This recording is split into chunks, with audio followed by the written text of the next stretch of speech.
Well, good afternoon everybody.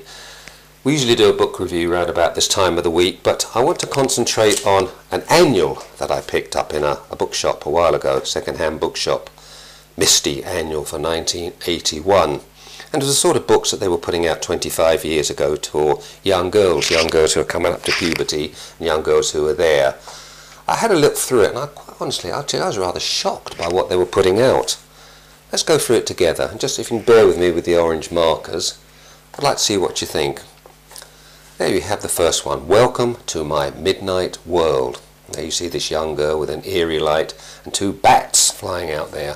Where have these come from? Hades? Who knows? But the whole thing about these books they were supposed to help young girls to understand what was in the outside world. And as I went into this book, the more I delved into this book, the more I examined this book, I became quite honestly appalled. Well, what are young girls interested in? Well, according to the publishers, voodoo is the big thing. And there you see a little girl there. She looks about 10, with this voodoo nanny, I presume she is. She's obviously dead, of course. And this is about Miss Fisk, who'd lived in the Caribbean, so straight away you know there's a voodoo influence there. And you turn the page out and there's a little girl asleep and she's dreaming all about voodoo masks all around her. Heavy stuff, very, very scary stuff. Even mentions torture here and so forth. Bearing in mind that this is all aimed at young girls of 10, 11, 12, maybe a little bit younger, I don't know.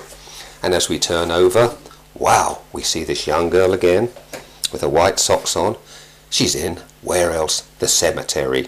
What's she doing in the cemetery? Well, it looks like she's trying to unearth the remains of a dead body. Betty, rigid with terror, saw the deformed stumps that served the thing as hands. The grave dirt clinging to them reached for her. They were the last things she saw before she slipped into the frightful darkness. The end. My good friend Mary, who probably will watch this, first alerted me this a while ago when she went through some of these girls' magazines of today, and I think she'll be even more appalled by this. She'll probably say, well, I'm not surprised. Scylla the Chiller. This is our schoolgirl Spook. Once again, we have ghosts into it now.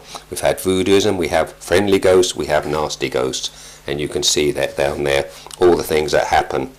This looks like an old-fashioned Victorian story, doesn't it? You have a sort of Mrs. Danvers walking along with the light, taking some young girl into this sad house. And we know it's a sad house because an old lady sitting there. Turn the page over. She has a story to tell, and probably a ghost story at that. And there the little girl, once again, suddenly in her mind's eye, she could see the boy again. Of course, he's not there, he's dead. Let's jump on a few more pages. This looks like a ABC of what girls. Misty waves her wand and spells your fashion and beauty problems away. And this is naturally called Pretty Magical. A is for abracadabra, the mystical word that transforms, magically turning into an ugly duckling into a beautiful white swan. B is for belladonna, the juice that enchants as nightshade. Strange as it seems, this deadly poison was used by fashionable ladies. And we go through all of this, and we find all sorts of things that young girls might want to do. Spells. D is for Dracula. He's always good for a good one, isn't he? There we are. And E, what else, is for exorcism, the casting out of evil spirits and evil habits, like nail biting. Even when you're reading Misty, it's no good having soft hands. So we go through it all.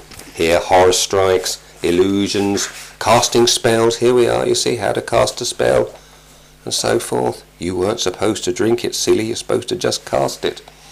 Turn the page. Oh, there's somebody there with a witch's hat on, with the clogs on, stirring up a big pot of possibly some vile liquid to give to someone as you cast your spell. I won't go through it all, but you get the idea. Night creatures like the flitting owl and stealthy fox are in the earnest dew in the hours of darkness.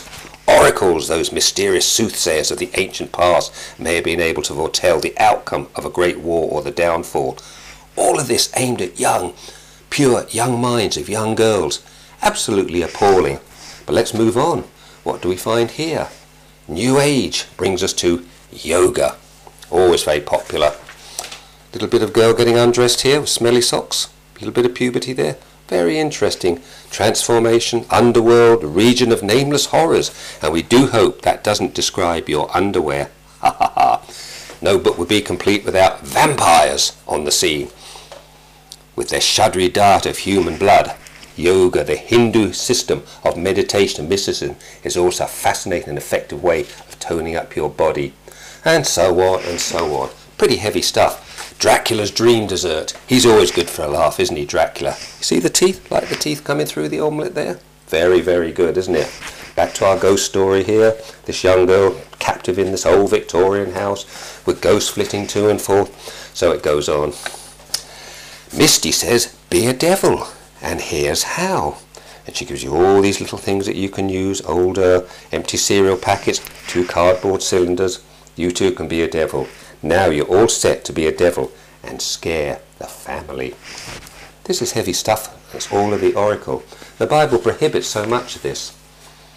What else is our little girl finding out? The haunted library. Young girl there, about 9, 10 years old at school. Once again being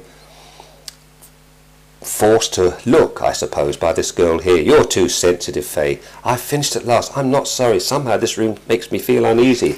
Yeah, it should do, dear. It's full of the black magic and all this. You'll probably find Aleister Crowley books up there as well.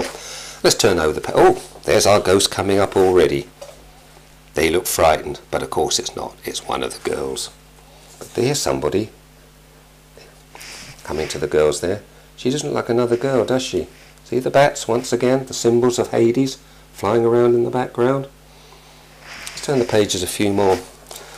Oh, now where are we here? Looks like we're back in the middle of the 17th century, so there's lots of going on here. We have the Puritans. Oh, there's a skeleton there playing the lute. Don't all skeletons play lutes? Once again the occult. Once again spirits are being raised from the depths as entertainment for young girls to read. The skeleton plays the tune. It's witchcraft. Help! Yeah, they should say help, because witchcraft's a dangerous thing. Let's turn the pages a bit more. Another ghost story you can see here. Now this is interesting, and my friend Mary wouldn't find this. Aunt Emma performed a strange ceremony, and what does she say? Dark Lord, a favour your servant begs. O giver of life and breath, transform this doll from lifeless rags to bring of strife and death. And there you see the oracle there. Black candles, interesting. Certain symbols there. Suddenly a strange evil light came to the doll's eyes. Not going to read any more. Heavy stuff. We move on. And what do we find? Well, what does every girl want to do on a Sunday? What else but make your own shrunken head? The headhunters of South America are so called because of their gruesome method of treating their enemies. So first of all, you've got to find somebody's head you want to shrink. You're not going to find it, are you? So we can get some newspaper, we can soak it in water and so forth, and you can have your own shrunken head. Phantom of the Mast. In northern Spain, the enchanted mountain rears its weird and eerie rocks formation crowned with ancient monastery. And here we have the monks. Now, are these good monks or bad monks? They look like bad monks to me. Good brother Anselm, you have seen the monastery treasure safely locked up for the night? Yes, but the locks are old and useless. It's time new ones were fitted. And so we go on to this young girl who sees the demons here. She's frightened, but the good monk comes to her and he saves her. And he saves her to read her next story on a cold night. My sister is dead, but I live on. The Weird Sisters. Please turn over. Don't think I want to turn over. I don't think I want to go into too much of this. Just to say that, the Prince of Lightning. And here we have the Aztecs. We know what these guys were like, don't you? The treasure of Quaztec, the Prince of Lightning. Now these guys are into human sacrifice. She actually tells us to a friend. That's Quaztec. They used to offer up human sacrifice to him whenever a storm broke. The victim lay bound and gagged on that stone slab below. And so it goes on. And finally we come to the end of the book. It looks like there's a ghost story going on here. I know it's a ghost story because there's the girl who drowned, who brings the boat home. And as I look through this, the Great War came, was killed in Flanders. And she tells us the story of this young girl who died. Heavy, heavy stuff. Oh, and of course, who else but a black bat saying the end. Can you see that there? The thing is, all of this is an introduction to the occult, the ABC of the occult. And as my friend Mary would say, get rid of this. You know what I'm going to do with this? In front of me is a rubbish bin, and I'm going to put it straight in that rubbish bin. It'll be incinerated. hopefully by the end of the week. Don't let your kids get involved with this stuff. If it's bad enough in 1981, what's it going to be like now? A little brief episode of what the girls were reading in 1981. Teenage girls. From this ministry, thank you. Maranatha, and into the bin with this. Hope you liked it, Mary.